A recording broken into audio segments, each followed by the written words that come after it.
jeunesse na biso awa na Congo awa ezomiyokana tellement makasi. Jeunesse na biso awa na Congo badifficulté eleki biso mingi.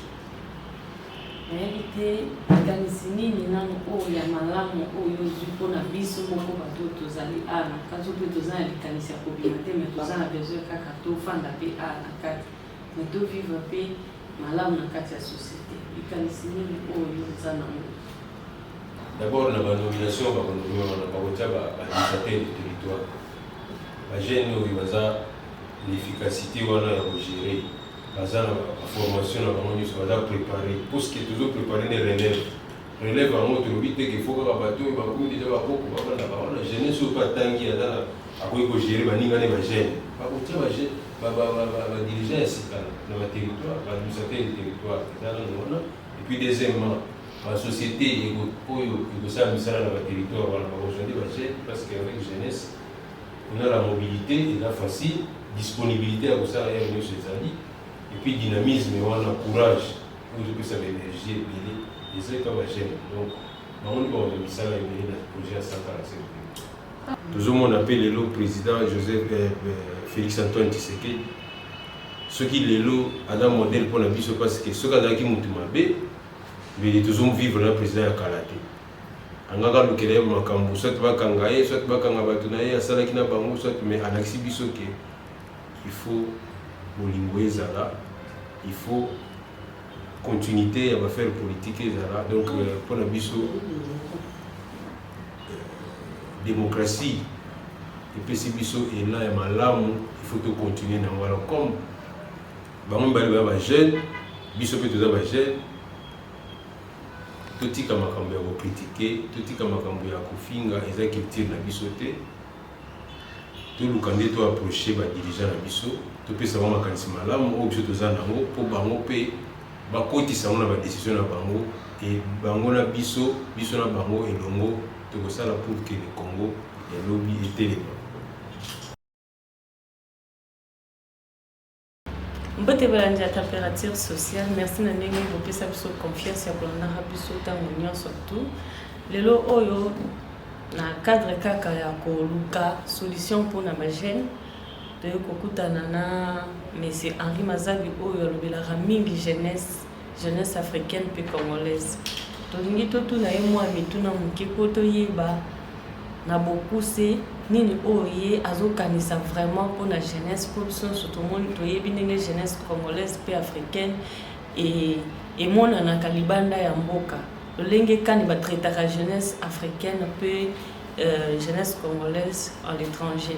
Et l'autre kutani na monsieur Henri Mazabi oyo azolobela jeunesse oyo azoluka solution pour la jeunesse ezala considérer. En tout cas, ils allaient vraiment privilège mon père malade pour la biso. Nous sommes papa Henri Mazabi. Merci pour votre délire. Monsieur Henri Mazabi, on a la famille de jeunesse. Il y a un peu de Kukayo, tout sur le Lanayo, la Bokuso et le Sabiso. Et nous, on a Kanisa, oh, nous avons Kanisa pour la jeunesse africaine.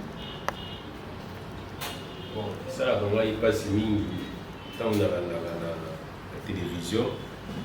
ndenge nini ba jeune bazo kokufa bazo dinda na ba mai pona kokatisa kokeluka vie na ngambu ya Afrique et makambo wana ebanda kala ti sikoyo solution na mwezo mona na te raison bakimelaka Afrique ezali pona kokende koluka misala. Alors biso sikoyo totelemi la structure na biso non seulement laboratoire de recherche et d'action diplomatique, la structure nyonso panafricaine oyo eza na kati ya Afrique tozali kosenga na bakonzi na biso ya région africaine mobimba sous-région bacommunauté nyonso bastructure sous-régionale nyonso tout basoutenir biso bagene oyo toza na posa ete autonomisation financière ya bagene ibanda partir ya Afrique awa po makambo wana kokatisaka bavaleur ezobima na Afrique ezokende libanda koluka vie pe misusu bazodinda na mer bazokufa tolingi yango lisusu. Jeunesse na biso awa na Congo awa ezomiyokana tellement makasi. Jeunesse na biso awa na Congo badifficulté eleki biso mingi nayebi te likanisi nini nano oyo ya malamu oyo ozwi mpona biso moko bato tozali awa na kati mpe toza na likanisi ya kobima te me toza na besoin kaka tofanda mpe awa na kati me tovivre mpe malamu na kati ya société likanisi nini oyo oza nango mpona biso. Dans l'ensemble vision eza ke biso bajeune nyonso tu RDC oyo tozali awa mpo bamisusu babima mpe mais biso baoyo tozali awa nalingi tosoutenir baaction ya bakonzi ya mboka parce que na nsima ya kosoutenir baaction na bango nde bango bamettre en disposition na biso bamoyen oyo ekosalaka basouffrance na biso esila soki tokei obe tosoutenir bango te ekozala mpasi donc nous sommes obligés ya kosoutenir baaction oyo bango bazosala neti projet ya 145 territoire eza projet chef de l'État Félix Antoine Tshisekedi azosala ekopesa misala na bajeune ebele bajeune nyonso tu baza na baintérieur na baterritoire wana nyonso tu en tout cas baza misala ebele. Alors il faut soutenir baprojet lolenge wana oyo neti oyo mokonzi ya mboka azosala bajeune bakoprofite nango donc nous sommes obligés ya kosoutenir notre baaction na bango mpona nsima ya soutien wana biso mpe tokose retrouve mbula na mbula tosutena kaka bakonzi mais jeunesse na biso vraiment intégration nango na kati ya société ezalaka faible mais biso kaka nde tosutenaka bakonzi biso kaka tosutenaka bakonzi na nyonso oyo elekaka ya mabe mpe ya malamu jeunesse ezalaka toujours na nsima kasi soki bakonzi bakomi esika oyo bango babandaki koreve bakoma biso tokomi eloko pamba batiki biso si na balabala totelemaka kaka totalaka bamatch éviter ya tout soki tosoutenir bakonzi bokotala biso. Bon maman journaliste nayebi te soutien moko bajeune basoutenaka bakonzi ezalaka nini mpo basoutien eza bandenge ebele mpo ngai soutien oyo namonaka bajeune basoutenaka soit disant bapolitique eza kaka soki baza na bameeting soki baza na bamanifestation nde balatisi biso bapolo na babikoti tozwi badrapele tozoki ekobetela bango maboko wana nde soutien onga namonaka kasi lolenge mpe kaka bamemelaka biso yango mpe kaka biso mais faut toboya te pourquoi tokoki koboya te toza na mayele toza na badiplôme na biso toza na bacapacité na biso oyo toyebi pourquoi il faut tobanda kelata bapolo tobetaka maboko na se ya moi mpo na biso bajeune baoyo toza na bato ya kobranche biso te tomonaka solution ezali tozwa nanu polo wana tolata tobeta maboko na nsima kokanisa biso me bolataka biso mpe polo tobeti mpe kaka maboko kotiki biso mpe bongo mais elle balatisaka bino polo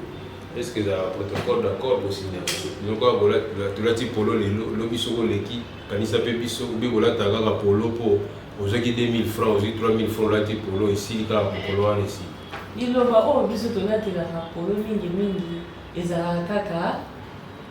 tokoki akomatisa mpe bino yango topesaka bango confiance wana lelo oyo osengi ke biso topesa yo confiance wana yo olobela biso na place tolataka bapolo toya na mayele na biso omema yango epai ya bakonzi mpo bapesa biso esika oyo mpe bongi na biso. ngai nakanisi koboya kolata polo c'est trop dire tokolata na biso yango mpo eza bainsigne eza bilembo ya baparti politique na biso eza ya baassociation na biso ezali ya basociété civile bato nyonso to baza na droit ya kosala bainsigne na bango mpo eza kolakisa regroupement na bango toboyi te mais esengeli na nsima ya kolata bapolo wana ere bakonzi wana obi baresponsable bazozwa badécision wana baasosiaka mpe biso oyo tolobelaka mpe bajeune yango mpo bajeune nyonso te nde bakokende esika bango bazozwa badécision biso tokoki kopusana tolobeli bango mpe kena bozosala budget awa budget oyo bozosala ya l'état batie combien mpo na jeunesse epuis jeunesse yango akose retrouve na budget ya l'état ndenge nini na sens wana nde tokanda kolobela jeunesse epuis tozokela bango inclusion na bango na badécision ya bakonzi soki nakoki koexerce mwa moke na projet ya 145 territoire place sikoyo ya jeunesse ezali wana d'abord na banomination bakonomi wana bakotia baadministrateur de territoire bajeune oyo baza l'efficacité wana ya kogere baza na formation na bango nyonso baza préparé puisque toujours préparé ne relève yango tolobi te ke fo kaka bato oyo bakomi deja bakoko babandaka wana jeunesse oyo mpe atangi aza akoki kogere baninga ne bagene bakotia badirigant ya sika na baterritoire baadministrateur de territoire eza nano wana et puis deuxièmement basociété oyo ekosala misala na baterritoire wana bakozonde bagene parce que avec jeunesse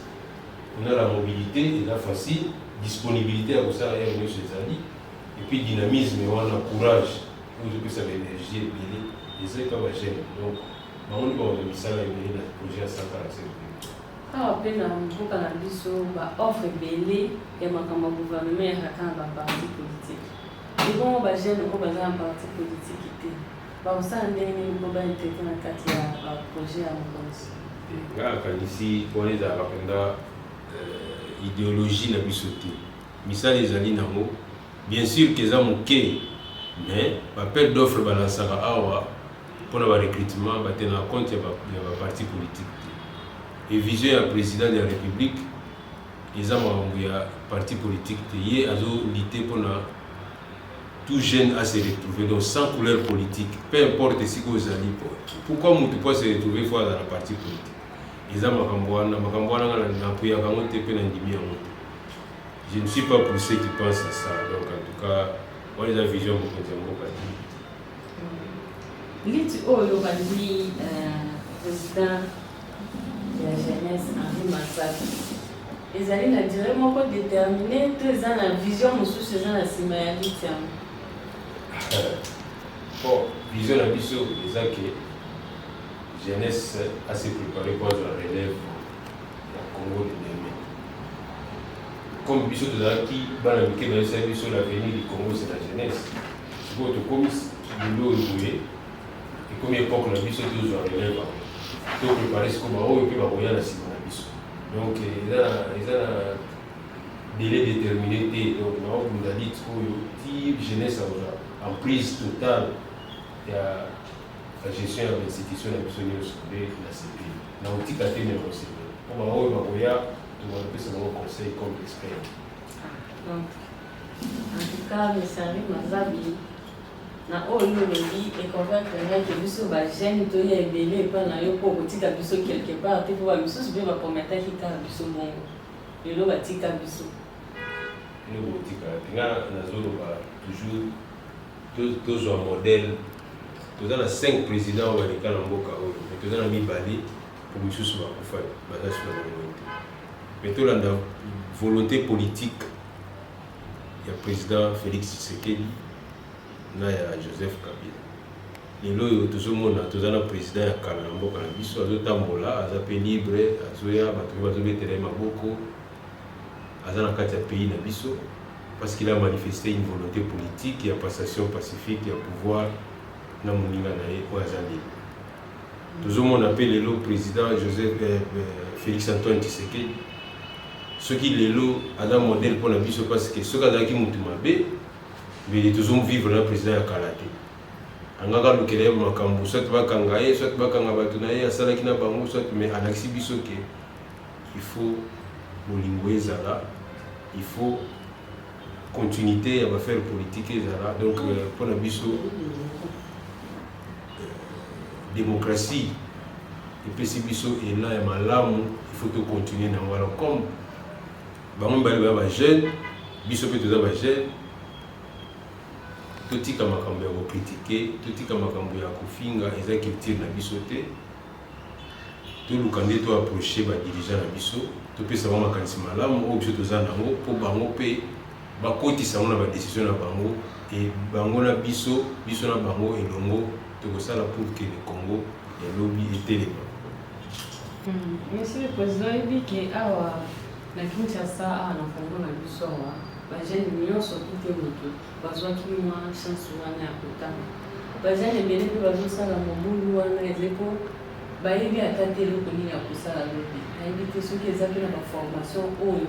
oyo ozoprépare mpona baoyo bakendaki rasi te avant kotongai naloba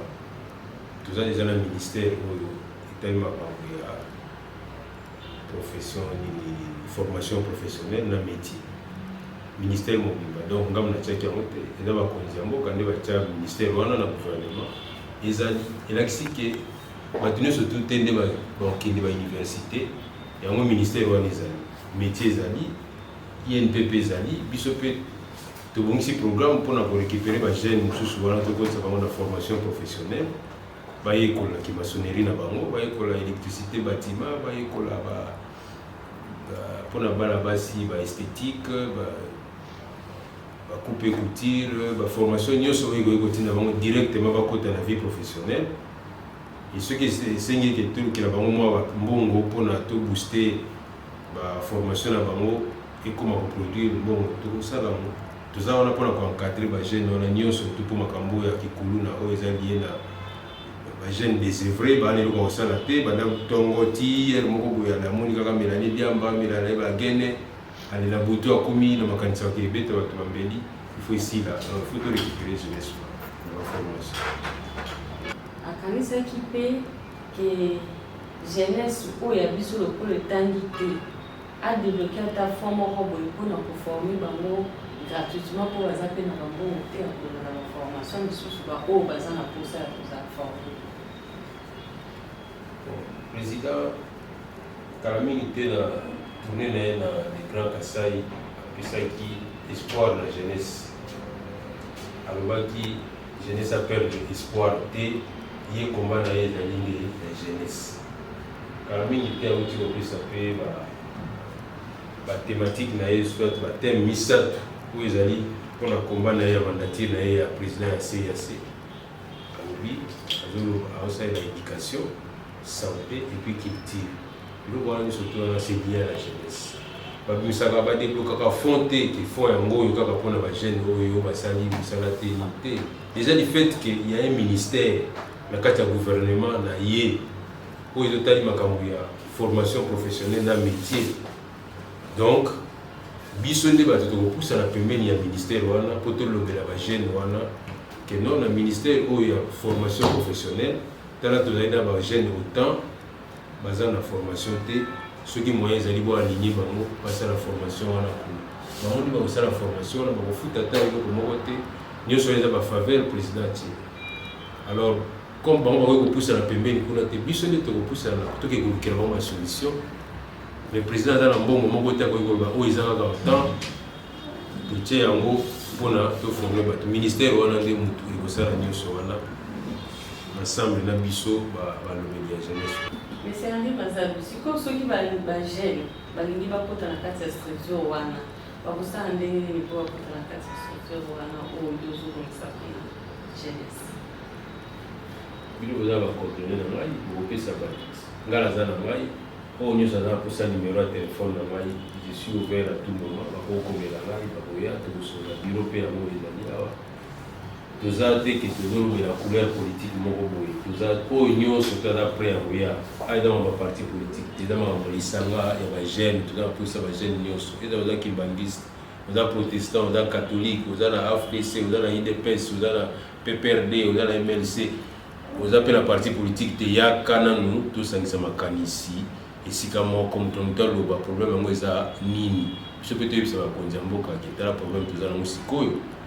soki bosali yango en tout cas jeunesse ekosoutenir bino mposa na ye yango oyo mais soki baza misika moyen kozala te mpo toluka solution.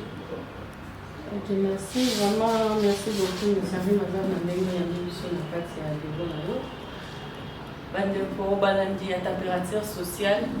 jeunesse congolaise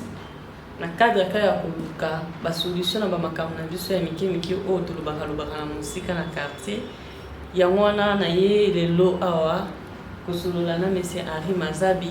mutu nyonso tu oyo jeune nyonso tu oyo aza na projet ya malamu aza na idée ya malamu mpona avancement ya mboka monsieur Henri Mazabi aza wana alingi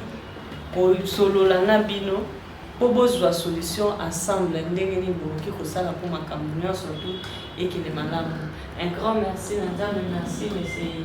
Henri Mazabi na ndenge oyambi biso lisusu. Merci na cameraman na nga million de la presse congolaise Patrice Ekwar. Merci beaucoup na bino nyonso tu bozolanda tokutani lisusu na mikolo.